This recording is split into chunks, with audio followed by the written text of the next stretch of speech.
Hay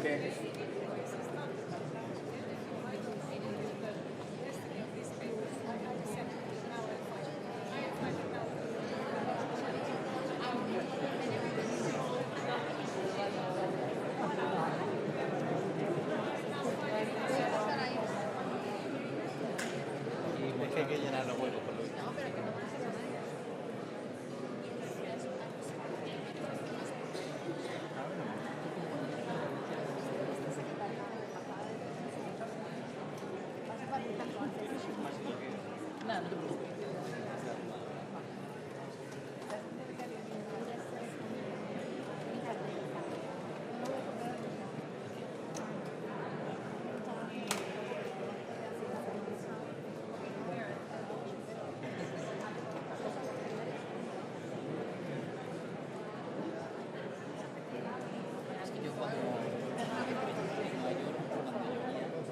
Con el paraguas tapado.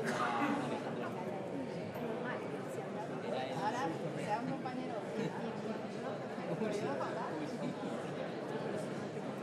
Todavía tengo. Tienes un entrenador en la academia militar, algo que ahora sí por respeto. Cuando tenía drama o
Normalmente a la izquierda. Pues you went beyond that already.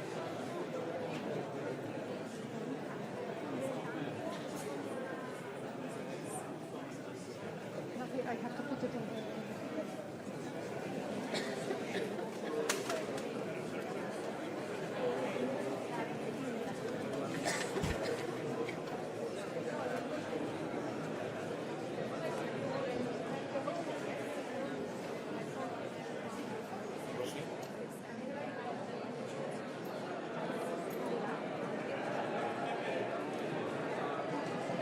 Te da una patada de salida. Va a dar la sensación.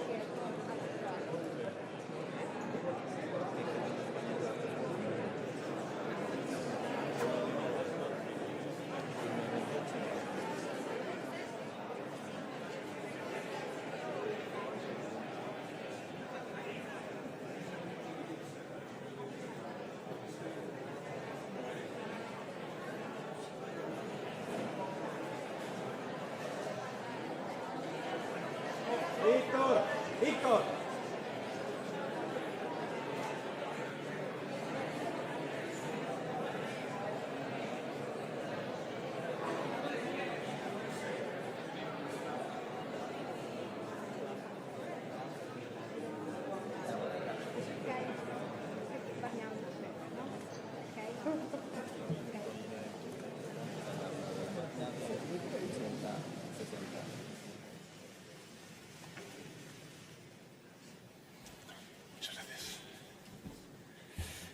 Buenas tardes a todos y a todas y gracias y bienvenidos a esta rueda de prensa. Muchas gracias, querida Ursula, querida presidenta de la Comisión, y también a los comisarios y comisarias por estar hoy aquí, en la capital de España, en Madrid. Creo que es una excelente oportunidad para alinear posturas, trabajar juntos en los desafíos que nos va a tocar afrontar conjuntamente en los próximos meses. Y antes de entrar en materia, me gustaría aprovechar la presencia de la presidenta de la Comisión Europea para poner en valor ante la opinión pública española el papel clave que la Comisión Europea y tú como presidenta, querida Ursula, venís desempeñando en estos difíciles años que estamos atravesando en el continente europeo. Como ustedes saben, la Comisión ostenta el poder ejecutivo y también la iniciativa legislativa de la Unión Europea. Y como tal, se encarga de proponer nuevas leyes, de aplicar las decisiones comunitarias, de defender los intereses y los valores de la Unión en el día a día. Y su presidenta, sus vicepresidentes y vicepresidentas, sus comisarios y comisarias han trabajado y trabajan sin descanso para que nuestra economía, la europea, sea más próspera, para proteger nuestro medio ambiente, para hacer frente al reto de la emergencia climática, para mejorar las condiciones de vida de nuestros ciudadanos en el corto, pero también en el medio y en el largo plazo. Y por todo ello, el pueblo español y yo, como presidente del Gobierno de España, os estamos profundamente agradecidos.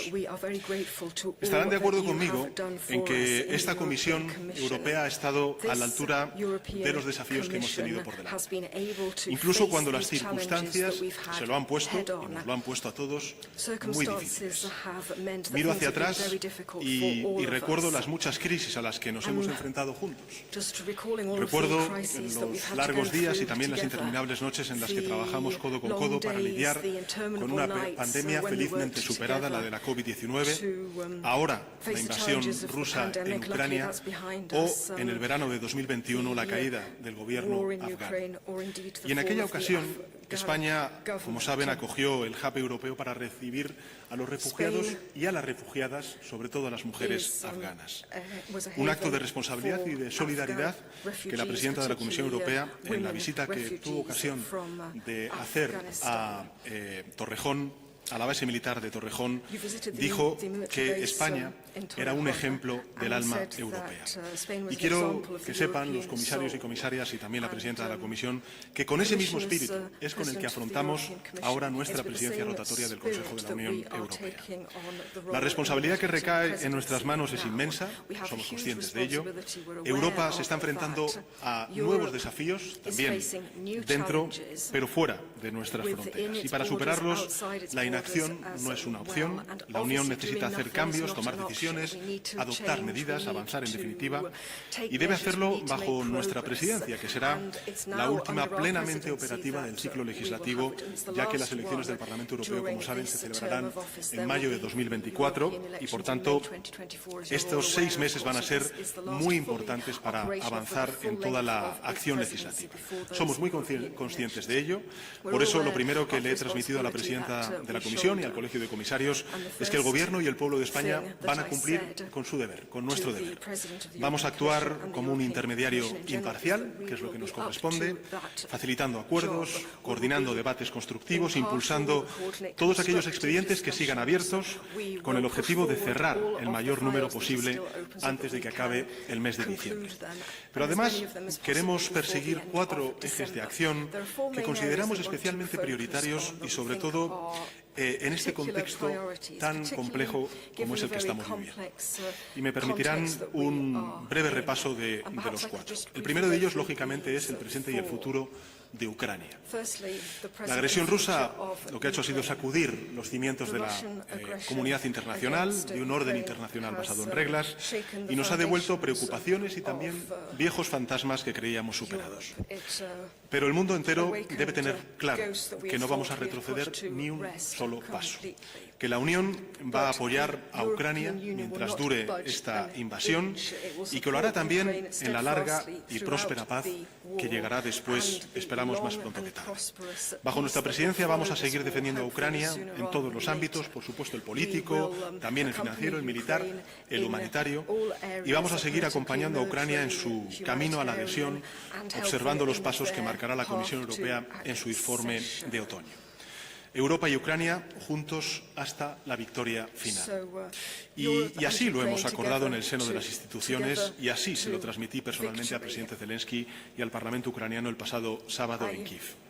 Permítame, además, en este asunto, en este capítulo sobre Ucrania, permítame hacer un inciso para lamentar profundamente el fallecimiento de la escritora Victoria Amelina y otros tantos compatriotas por las heridas sufridas en un bombardeo ruso. Victoria cambió su carrera como escritora de ficción para ser la voz de la injusticia y de la infamia. Descanse en paz y toda nuestra solidaridad a las víctimas de esta cruel guerra. En segundo lugar, hemos conversado sobre otro de los grandes desafíos a los que se enfrenta la Unión y es el reducir las vulnerabilidades externas, reforzar eso que hemos llamado la autonomía estratégica abierta, para que los problemas de suministro, la espiral inflacionaria ocasionadas por la pandemia, por los cuellos de botella en la cadena de suministro global o también el conflicto con Rusia no vuelvan a producirse. El orden internacional está cambiando, Europa debe cambiar en consecuencia con él. Tenemos que aumentar nuestras capacidades productivas, fortalecer nuestro liderazgo tecnológico, garantizar nuestra seguridad económica, de lo cual ha hablado, mejor dicho, la Comisión Europea y también el alto representante, diversificar nuestras relaciones comerciales, prestando especial atención a aquellos países amigos y muy próximos a nosotros. Bueno, yo creo que la Comisión ha dado ya grandes pasos en esa dirección y nuestra presidencia lo que va a tratar es de concluir varios expedientes claves como las normativas sobre las materias primas críticas, sobre la industria cero emisiones o sobre la inteligencia artificial. Y además la presidencia española propondrá a la Unión una visión estratégica para seguir avanzando en esta agenda de aquí al año 2030. Una visión que hemos construido a lo largo de casi un año de trabajo, con estrecha colaboración con unos 80 ministerios de los 27 Estados miembros, así como los equipos técnicos de la Comisión, de la Secretaría del Consejo y medio centenar de representantes del sector privado. Una visión que identifica tecnologías, bienes, servicios, materias primas concretas que la Unión debería y podría producir en esta década de forma competitiva, que revela formas en las que la transición ecológica y el refuerzo a la autonomía estratégica europea pueden trenzarse y retroalimentarse, y que aboga precisamente por eso, por el lanzamiento de una nueva expansión comercial que aprovecha la coyuntura global y las ventajas competitivas de los Estados miembros de la Unión Europea para consolidar el que la Unión sea un actor económico y político de primer orden en el año 2030. Presentaremos esta visión a la opinión pública en los próximos días. Se la propondremos formalmente a los jefes de Estado y de Gobierno de la Unión en el Consejo informal que vamos a celebrar en la ciudad de Granada el próximo día 6 de octubre. Y todo con el objetivo de contribuir a la prosperidad y a la resiliencia de Europa y a la nueva agenda estratégica de la Unión que se va a aprobar a comienzos del año 2024. Y en este proceso creo que Europa necesitará muchos más aliados de los que tiene, y desde España estamos convencidos de que la región de la América Latina y el Caribe puede y debe ser una de ellas. Por eso hemos organizado una nueva cumbre Unión Europea-CELAC que se va a celebrar, como saben, el 17 y 18 de julio y en el que se van a debatir nuevos vínculos comerciales, financieros entre estas dos regiones. Una cumbre que ha contado desde el primer momento con el apoyo decisivo de la presidenta von der Leyen y que esperamos servirá para marcar un antes y un después en la historia de las relaciones entre la Unión Europea y la América Latina y el Caribe. En tercer lugar, hemos conversado sobre los avances en la transición ecológica en la el Gobierno de España está muy implicado en la adaptación medioambiental, que es, como saben, una de las principales prioridades de la presidencia española. Este es un tema en el que el Ejecutivo español y la Comisión Europea estamos totalmente alineados.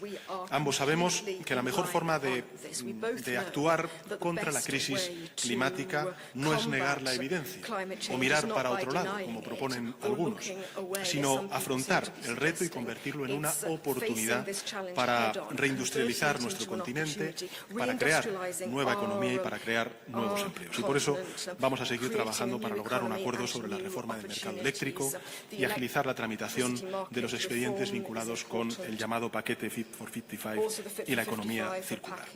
Y en este sentido yo creo que España y la Comisión Europea también coinciden en la necesidad de tener una economía que, además de ser más competitiva, sea más justa y solidaria. Y por eso trabajaremos para una adecuada revisión del marco financiero plurianual 2021-2027, para una reforma de las reglas fiscales que permita superar esa respuesta fallida a la crisis financiera, combinar la sostenibilidad de las finanzas públicas con la correcta financiación de estas dos grandes revoluciones a las cuales tenemos que dar respuestas desde una perspectiva de integración social y territorial, que es la transición ecológica y la transformación digital. Y por último hemos conversado sobre el Pacto de Migración y Asilo. La presidencia sueca ha hecho un gran trabajo y yo quiero ponerlo en valor. Y nuestra voluntad, la del Gobierno de España, la de nuestro país, es construir sobre lo ya conseguido y forjar los compromisos que nos permitan alcanzar un acuerdo equilibrado en el que todos nos sintamos cómodos y también representados. Como pueden comprobar, en definitiva, y con esto no me extiendo más, tenemos mucho trabajo por delante en estos 6 meses. España asume esta presidencia con una enorme ambición y con la certeza de que contará con el apoyo de la Comisión Europea, de su presidenta, de su colegio de comisarios, para afrontar y superar este desafío. Por ello, querida Ursula, estimados miembros del colegio de comisarios, os damos las gracias y, por supuesto, la bienvenida a la capital de España, a Madrid. Thank you very much for this visit. First of all, to the Royal Collection Gallery, the museum we are in here today. We had, and I hope you too, had the privilege to see so many masterpieces of Spain's exceptional cultural heritage. Time was way too short, so I have to come back because there are so many precious pieces of art and culture and history. It was a delightful way to start the day. a day during which we discussed indeed the European legislative agenda for the next 6 months, and I also want to start with Ukraine. Spain is taking the helm of the presidency of the Council at a decisive moment when we must double down on our support for Ukraine. It has now been almost 500 days since Russia's brutal invasion. And it has been 500 days of suffering of the Ukrainian people, but also 500 days of impressive resistance of the Ukrainian people bravely fighting for their freedom. Now it is our duty to match that endurance and that perseverance. This includes reliable and regular financial support.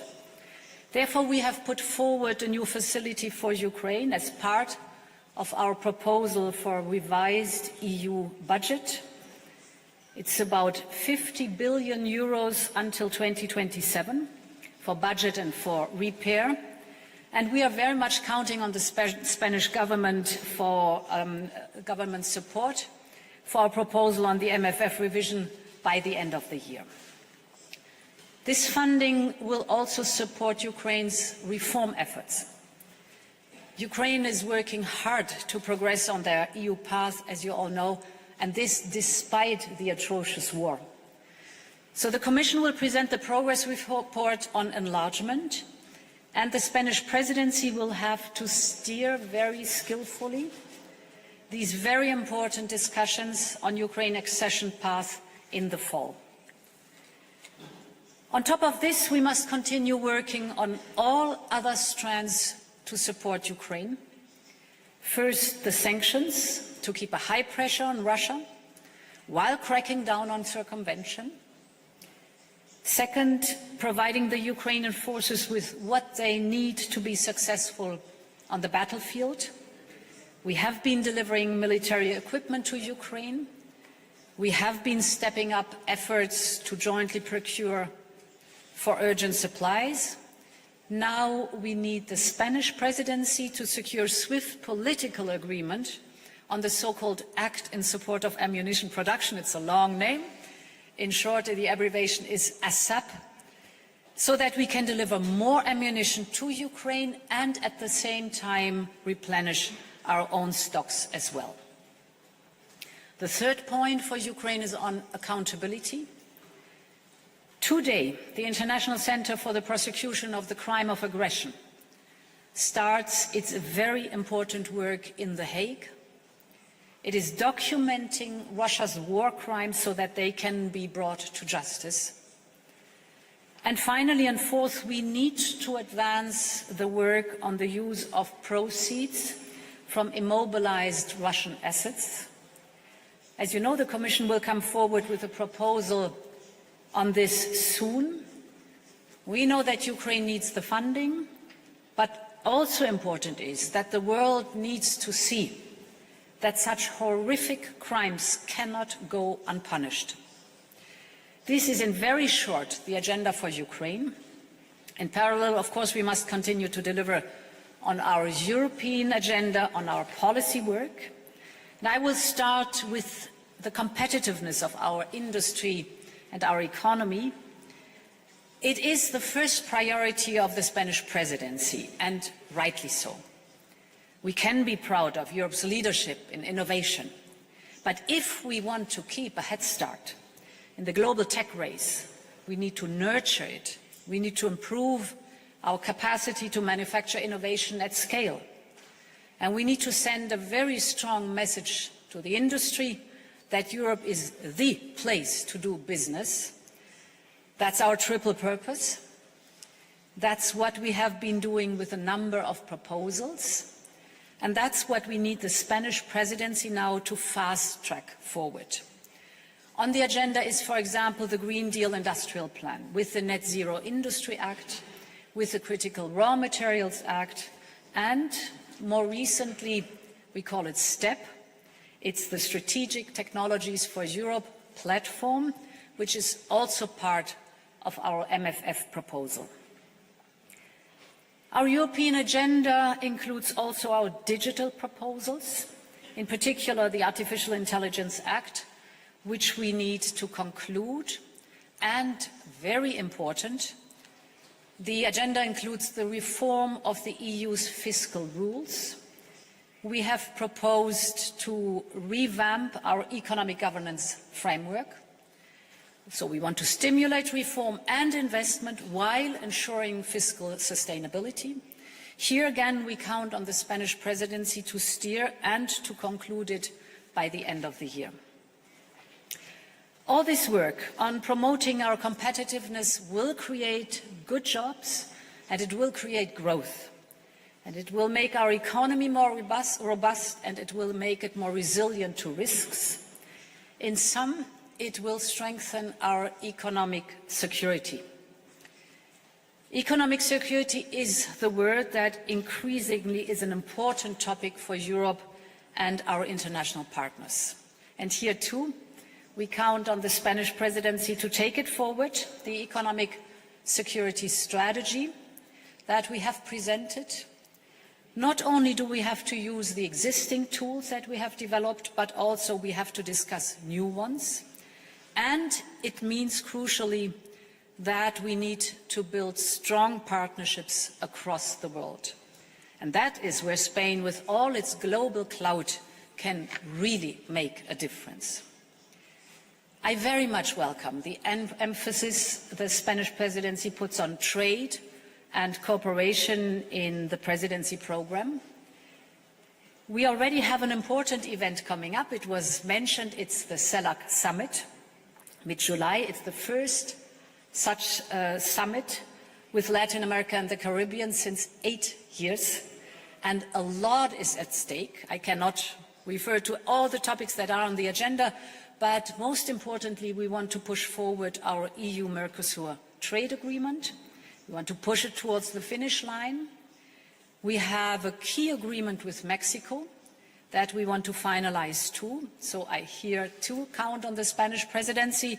And finally, there is the agreement with Chile that is politically already ready to go. So we just need to formally sign it during this presidency. My last point will be on migration. Here, the notion of partnership is central as well. We've made good progress on the legislative proposal of the Pact of Migration and Asylum. Now we need to take it to the last mile so that it can be adopted by the end of this mandate. This is the legal proposal, but on the operational track, measures that we're doing in parallel, work must continue as well.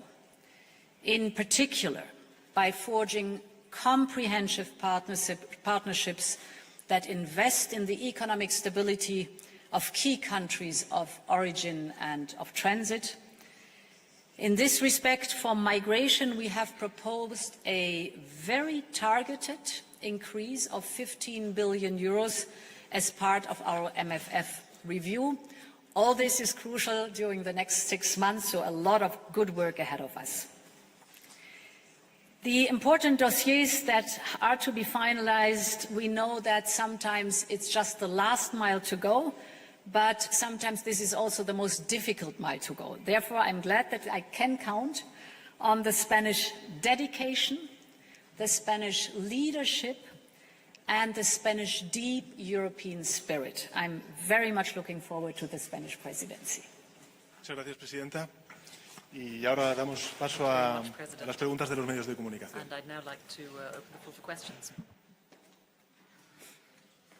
Muy bien, pues vamos a comenzar con medio español, con la agencia EFE. José Miguel Blanco. Gracias, buenas tardes. Para ambos, respecto a los objetivos y prioridades, han hecho referencia al Pacto sobre Migración y Asilo. ¿Creen que realmente hay posibilidades de cerrar un acuerdo durante la presidencia española, teniendo en cuenta las dificultades que hubo durante el Consejo Europeo de la pasada semana? y qué piensan hacer para intentar convencer a Polonia y Hungría. Y por otro lado, si en la reunión ha habido algún comentario o se ha trasladado alguna inquietud sobre el hecho de que la celebración de las elecciones generales en España el próximo 23 de julio puedan afectar de forma negativa, repercutir tanto en la agenda como los objetivos de la presidencia. Gracias. Muchas gracias, José Miguel. En relación con la última de las preguntas, absoluta normalidad. No es la primera vez que durante una presidencia de un determinado país se celebran elecciones y España, afortunadamente, lleva ya muchísimo tiempo integrada en la Unión Europea y tiene una experiencia, ha acumulado una experiencia en la preparación de las presidencias rotatorias del Consejo Europeo que va a hacer que precisamente todos estos dosieres, todos estos debates pues avancen y se puedan cerrar en nuestra presidencia, porque creo que va a ser bueno tanto para España como para el conjunto de la Unión Europea. Y en relación con la primera de sus preguntas sobre el Pacto de Migración y Asilo, lo he dicho en la intervención inicial, yo creo que es muy bueno lo que ha hecho y lo que ha logrado la presidencia sueca. Hay que reconocerlo, hay que felicitarles, porque evidentemente de todo el paquete que representa el Pacto de Migración y Asilo han resuelto positivamente dos de ellos. Queda uno, que es el reglamento para la gestión de las crisis, que es donde evidentemente pues España tiene un particular interés, como también otros países de primera entrada, y es donde se va a definir lo que significa la solidaridad flexible. Pero, en todo caso, creo que tanto desde el punto de vista de la Comisión, del Consejo y lo que buenamente nosotros podamos hacer desde la presidencia rotatoria es el aproximarnos desde un punto de vista constructivo, construir esos puentes para lograr, yo creo que cerrar un acuerdo que sea positivo para todos. Al final, creo que lo más importante es que no perdamos de vista que el desafío que representa la migración irregular debe llevarnos a una respuesta común, a una respuesta europea, no una respuesta que sea un sumatorio de realidades nacionales. Tenemos que superar también este dilema y situarlo en donde corresponde, y es el de que la política de migración es una política europea y, por tanto, tenemos que darle esa respuesta europea. Y en ese sentido, bueno, pues trabajaremos desde España para que ese acuerdo sea equilibrado entre lo que representa la responsabilidad y la solidaridad, como han escuchado en muchas ocasiones decir. Yes, thank you. First of all, indeed, we are in a crucial point in time. We have to bring a lot of important proposals across the finish line. We are just mentioning a few, but all in all, 2/3 of the proposals the Commission has made so far in this mandate have been concluded, but 1/3 is still open. That's round about 250 proposals. Of course, not everything will be concluded, but it shows the amount of work that is ahead of us, and of course, citizens expect that we deliver on our policies. Therefore, whatever the results of the elections are, I trust that the Spanish government and the institutions will be able to deliver an effective presidency, and I have full confidence in Spain's deep European spirit. On the migration topic, indeed the package, or the Pact for Migration and Asylum, the first important parts have been decided, like the treaty wants it to do, in qualified majority voting, and that goes also for the other packages. So that's what the treaty says, and that's what we have delivered on.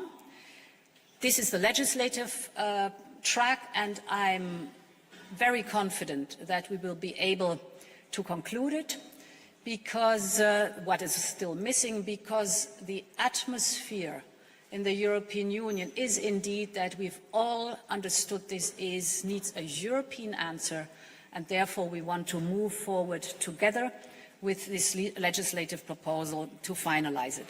On the other hand, there is the operational track, where we are very practical, for example, on having pilot projects on the Bulgarian and Romanian border, on border management and on border procedures, to show that it is possible to have fast and fair procedures at the border, and the aim is everywhere in the external borders of the European Union you have the same fast and fair procedure. Or the same goes for our external actions, so the engagement with third countries, countries of origin, countries of transit, where we are willing to invest and to work very closely together with them as Team Europe, because we know this is the only comprehensive approach that makes it possible to really manage migration. Francesca Basso, del Corriere della Sera.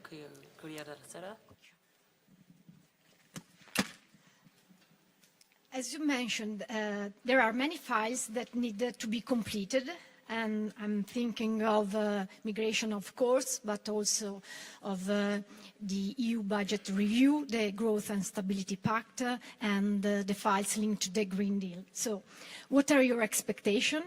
And if there are no agreements or if there are not good agreements, is there not a risk of helping the populists in the next European election? And we are seeing that the extreme right is rising in Europe, recently in Germany. Thank you. So I'm confident that we will make good progress on these important files because, as I said, there is an important momentum right now in the European Parliament and the European Council and the respective ministers' councils, that we see that only if we stand together as Team Europe, only if we really manage migration, are we able to really move forward in a way that is the most beneficial for all of us and the topic itself. The same goes for the budget. We have presented an MFF review that is very focused, very detailed and tailored on the absolute must that we need, because we know that all the member states have to consolidate.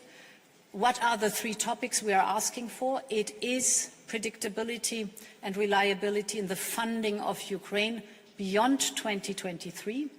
This is necessary because when we negotiated this budget, nobody had an idea that we would be confronted with a war, a Russian war on European soil. We have in the last 16 months dedicated from the European budget 30 billion euros to Ukraine. That was never planned in the budget. So now all the flexibilities, all the cushions are exhausted. And therefore we are asking for predictability for the next 4 years for Ukraine, the 50 billion euros. It is also very important because this is an incentive also for our partners in the UK, in Canada, in the United States. When they see that we commit ourselves, they will commit themselves too in a predictable funding of Ukraine's economic survival. And the economic governance here too, we have to be done by the end of the year. It's an important file. And we know that it is an improvement if we come up with a new economic governance as proposed with all the negotiations that take place now. So I am confident that we will manage. Carlos Cue, del diario El País.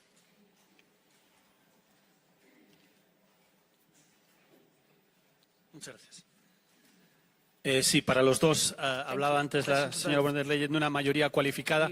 Políticamente, técnicamente sí, pero políticamente es sostenible aprobar el Pacto de Migración y Asilo sin Polonia y Hungría.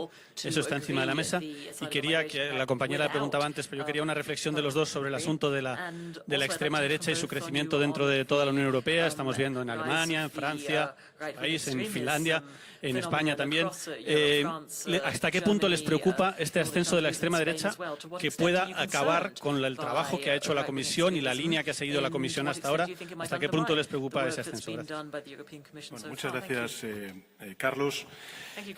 Sobre la última de las preguntas, como entiendo que tiene una derivada de política nacional, lo que voy a hacer es evitar responder porque estamos, en fin, en una rueda de prensa de una reunión bilateral entre el Colegio de Comisarios y el Gobierno de España.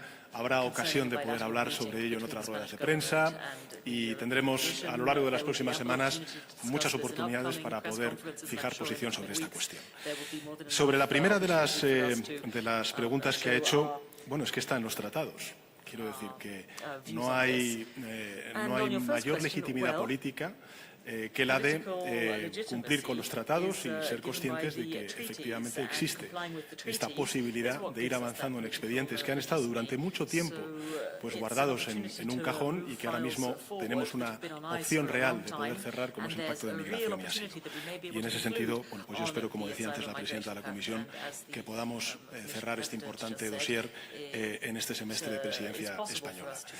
Y creo que sería además para España muy importante y hasta incluso simbólico desde el punto de vista político. España ha sufrido a lo largo de muchos años crisis migratorias.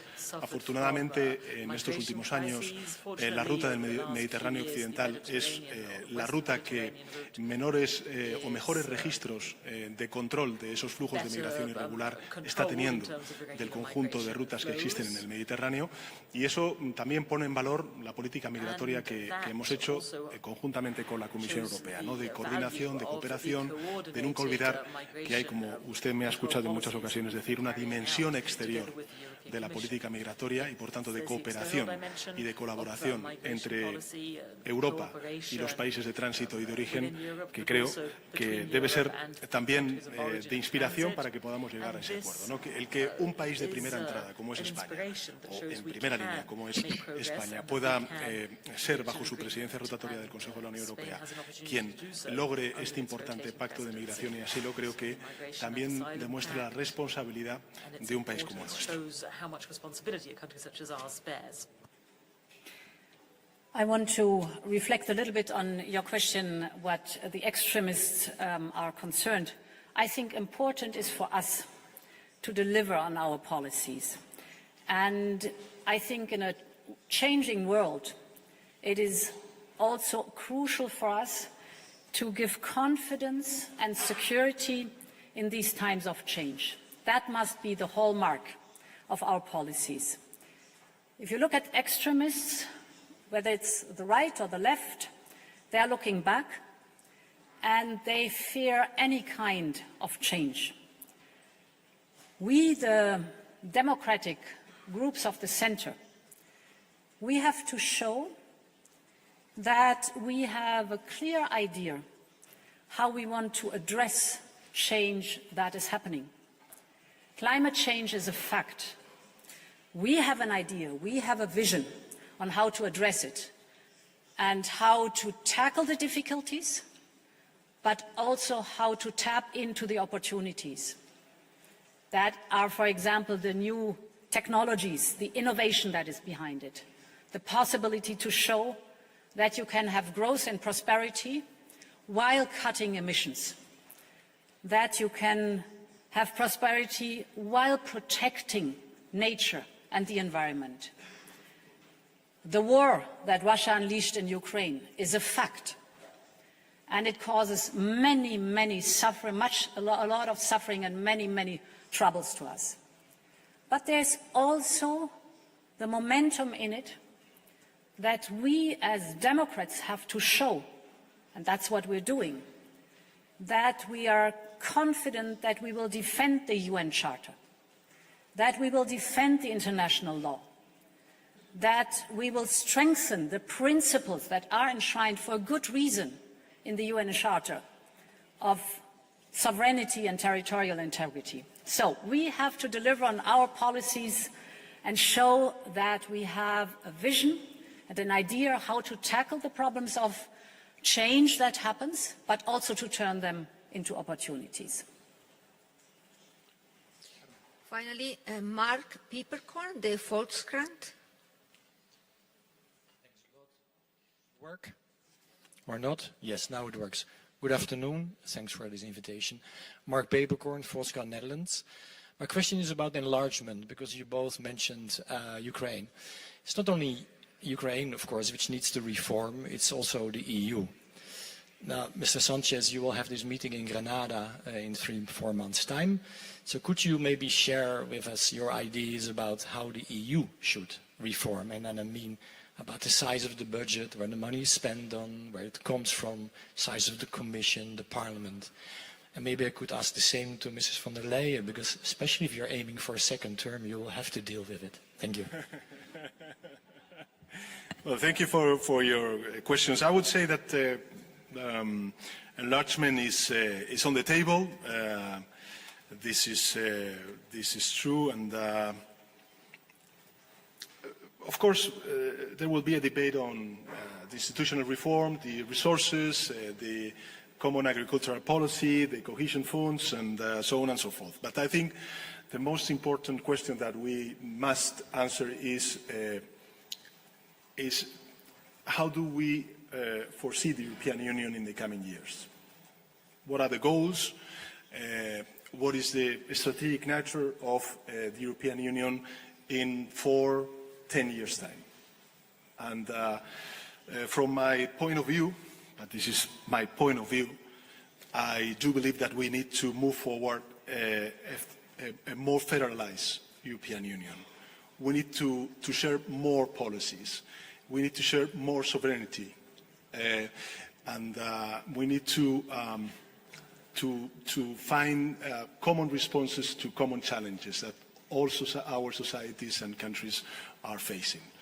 Not only the war, its implications, but mainly the digitalization and the transformation of our society and its impact, and of course the climate emergency. So in my point of view, those things are of course important, because at the end of the day we need to speak about the Commission, we need to speak about the seats in the European Parliament, the institutional reforms, especially the resources, but what in my view is more important, and this is what we need to answer in the coming years, is what kind of European Union we want. And in my view, what we need is a more federal European Union, as actually we did with the pandemic and with the response taken by the European Union regarding the Next Generation funds. I would like to continue with the experiment you were just mentioning. Let's look forward for years and try to imagine what Europe will look like. Can we imagine the European Union will be without Ukraine, without Moldova, without the Western Balkan? And those parts of Europe are under the influence of Russia or China? Impossible. So, the direction of travel is clear. And therefore, now we have to start to think about how are we making sure that Europe is whole, that those countries are part of the European Union, and these are principled decisions that we have to take. We have to discuss how the decision-making process will look like. We have to discuss how the common funding that we have will be allocated, what are common policies that we follow up, and what are the strengths we want to develop in the European Union. So these are very principled questions we have to ask each other. And this perspective of what my future is, we have to address them as soon as possible, because it will take us time to come to a conclusion.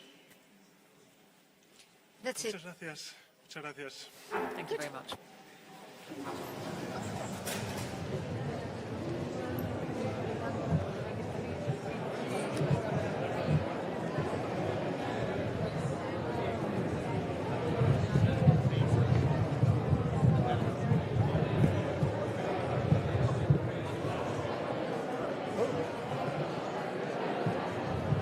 No puede salir por aquí.